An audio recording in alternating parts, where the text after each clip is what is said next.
What we'll kind of demonstrate here is both test creation agent and how you can actually get started a lot quicker than you might think with testing in Salesforce using mabl, but also just traditional testing. So setting up configurations, so the different data, login flows, things like that, but also just like how can we test in mabl. All right, awesome. And so we have already, while Ryan has been talking, actually had our Gen AI test creation agent build us a test. So that was, really that's one thing that's really cool with our test creation agent is you can, jump in a meeting, have our agent build you a test, and by the time you're done, the test will be done as well. So real quick, kind of showcasing what we've done in this test case.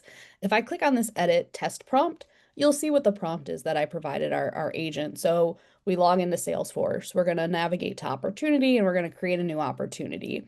And then from there, I give some specifics, but I also be a little generic as well. So I want specifically the account name to be connected to mabl, but everything else on that opportunity can be random data. So like the opportunity name, the date I want specifically to be the closing date to be today, and then otherwise fill in what's required and then just continue on going, save the opportunity, and then verify the opportunity was saved. So that was the prompt that I provided it. And I didn't have to step in or do anything. Sometimes the agent will say, hey, there's a lot more here. I need a little bit of help, so it'll pause and ask you for help. You can always pause the agent as well and kind of take over for a little bit if you'd like. But kind of let me run through you what the agent has done here. So in our test case here, we already have a Salesforce login flow, so it actually pulled that in. The agent will actually pull in relevant items, so like flows, snippets, things that are already existing in the workspace. It'll actually pull it in for you and use that in your test cases where relevant. So obviously a Salesforce login, that's going to be really relevant to this test case. So that pulled in, we asserted that we're on the opportunities tab, and then we continued on to the next task, which was, creating a new opportunity. We create the button, click new, and then verify that we're on the correct page. And from there, we're going to input our data. So again, I was very specific. I said, let's use mabl. It obviously used that prompt, entered mabl into the account field, selected it even from a drop down. So it's not even just putting text into fields. It's actually selecting things from drop downs and menus as well. You'll actually see in this specific test case here, the step I should say, we're actually using a reusable JavaScript snippet to grab today's date. And then we're setting some random values for the opportunity name. It was fake commerce product name, which you can see is bespoke frozen bacon, which sounds really yummy for lunch today. And then maybe reheated, maybe not so much frozen, but and then it continues to add in the date, grabbing the stage from the drop down. I did not prompt which stage to select, but as you can see, it grabbed the negotiation stage, which is totally fine. Again, I did not prompt it. It just grabbed it and said that was good enough for us. Save the opportunity. And then once we're there, we're actually asserting against all of the information that the agent created and used in the opportunity and verifying that that is what's used in the opportunity. So as a best practice in general, with not just automation, but I think testing in general, we always want to have assertions to make sure that our test case is doing what we expect it to do. So you can see, like I said, this agent ran while we were talking. It's already completed our test case and it's done exactly what I needed to do. I can always go back in here and say, hey, maybe I don't want a fake opportunity name. Maybe I want to use this from, I want to either hard code data or in the instance where we kind of want flexible data, we can either pull this from a data table, an environment variable, what have you, maybe even an API call, we can make that and replace that. So we can also do that here. But that's our test creation agent and how easy it is to use Salesforce with. But let's go ahead and create our own and kind of showcase how easy it actually is to build it on our own. So I'm going to go ahead and discard this. And let's just create a test. So I'm going to skip through this part. And we're just going to click create test. All right, awesome. So now we have our trainer here. We have a login flow already built, like I kind of mentioned. So I'm going to go to my flows, Salesforce, login, import flow. And I know we kind of talked about, how reusability flows are and, using credential and things like that. So for this flow specifically, we have, Emma's username and password, but maybe I want to do something different. So something that you can always think about when we're thinking of like dynamic data, not just in our actual test case, but maybe within like login flows and things like that. You can either use credentials And then I know with Salesforce specifically, they have a lot of security features. So like MFA, for example, mabl does support with credentials and MFA. So like with you, when you have a Salesforce token or Salesforce login app, you'll have an MFA associated with that. You can actually utilize mabl's credentialing feature to also have an MFA code.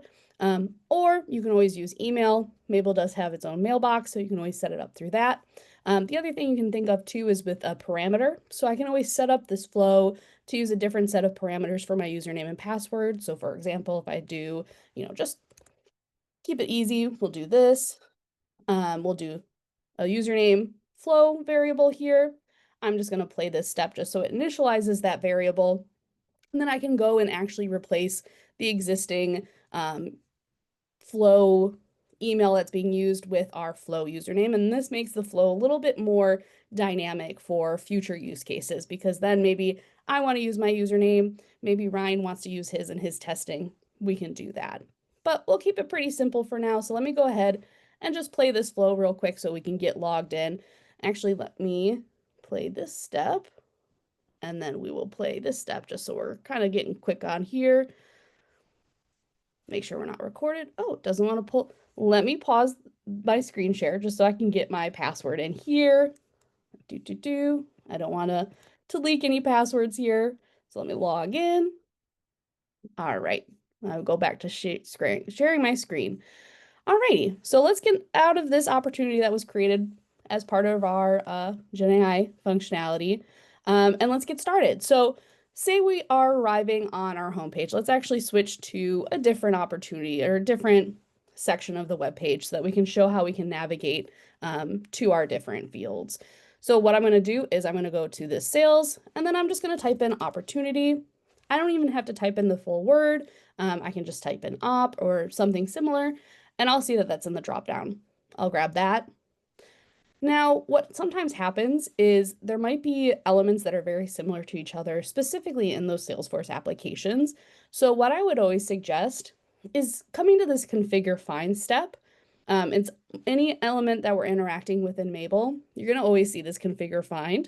If I click that, I'll see some relevant information that Mabl's grabbing. So Ryan kind of touched on this and it's part of his presentation, but Mabl is actually grabbing about 30 plus element locators anytime Mabl is interacting with an element itself. That's like things like its inner text, its XPath, other identifying information so that on playback, Mabl can grab and recognize what element is supposed to be interacted with. Configure find is basically saying, hey, I know that you grabbed this information, but I want to be very specific that I want this element because of X, Y, and Z reason. So for example, with my configure find for opportunities, I'm grabbing it from that list because its inner text is opportunities. So I'm going to click next. I'll always keep auto heal on. You don't really ever want to turn auto heal off unless you very ultra specifically want an element and you don't want that ever to change in Mabl. But with Salesforce, you're probably going to want to keep that on because like we've talked about, IDs change, XPath changes, there's always constant updates. And so keeping auto heal on will make sure that your tests are less brittle. So I'm going to go ahead and click OK. And that just means that in the future, when I click that button again, it's going to look for the inner text of opportunities. So let's continue on. I'm going to click new, and then I'm going to start typing some stuff in here. So let's type in Mabl. I'm going to grab pipeline, and then I'm just going to type in a random name. So we'll do Mabl webinar, and then I can select a close date, which is today. And as you're seeing on that right-hand side in the trainer, everything's being recorded. Every single step's being recorded, every interaction. Sometimes you'll see this provide more context, and that falls back to that configure find we were just talking about. So if I go to quick edit from that provide more context, Mabl is saying, hey, these elements, this information is very similar to some other parts on the page. So I just need a little bit extra help just making sure that I'm locating the correct one on subsequent playback. So I'm going to say, hey, I want to make sure I'm grabbing the account name that's Mabl. So we're going to do that. Click next. Auto heal is always on. And then we're good to go. So that criteria goes from provide more context to view criteria. And I can say stage. Let's swap to needs analysis. And then I can click save. Now, I know we talked about kind of like dynamic data and things like that. So we can actually even use things like if we're talking about potentially using API connected to Salesforce to grab information and then use that within a test. Maybe we need it to create a new lead so that we can then use it in opportunities, what have you. But for example, I actually set up a data table that we can use to actually input data into this field. So like, let me go to my manage variables section. And this is just a use case in general that you can use. I can go to my session configuration. And obviously when I started up my test case, I didn't associate with a data table with it. I can actually go to this menu, click this button right here, and I can select my Salesforce data table. And then I can see my variables with the values in them. I can always swap to a different scenario if I want a different set of values there, but let's stick with our scenario one. I'm going to go apply. Okay. And now I've had all of this data hard coded. Let's go ahead and swap it to our dynamic data. So for example, let's see, I have typed in mabl into the account name. And let's go ahead and stop recording real quick just so our additional steps don't count. I'm going to clean up my test really quick because I don't need an M and then an MA. I don't need all that. I just want to put in the full account name.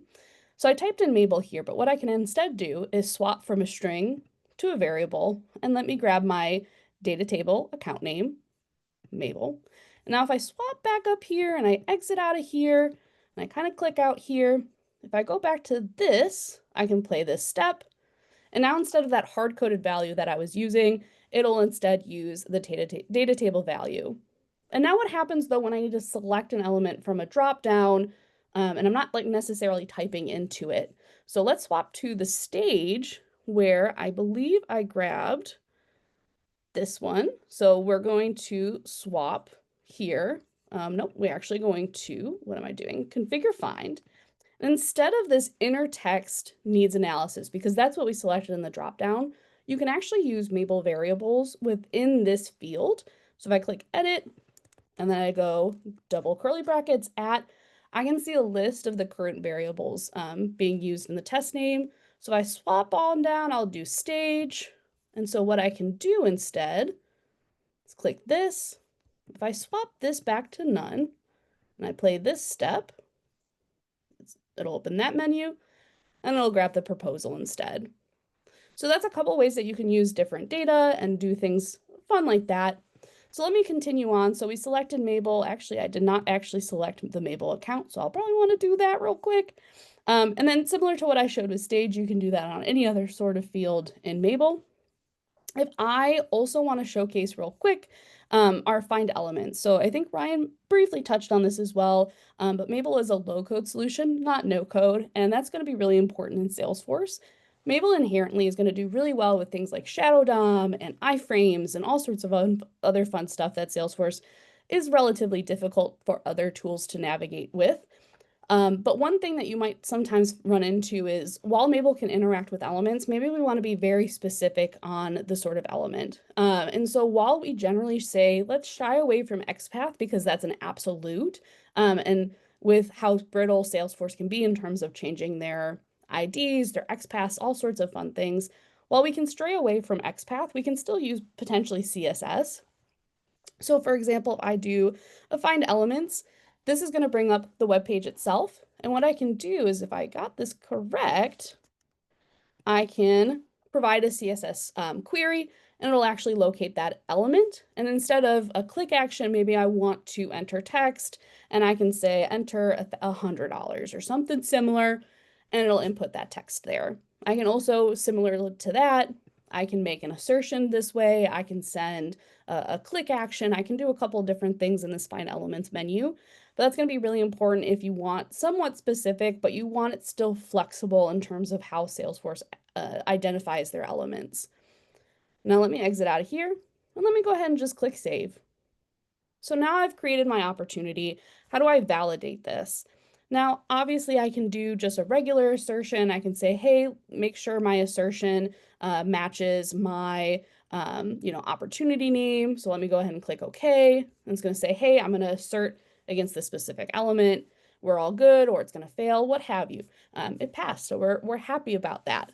Now, with Salesforce and assertions, sometimes you're going to have things like tables and some more complex information on the page that maybe a one-to-one assertion is not going to assist you with.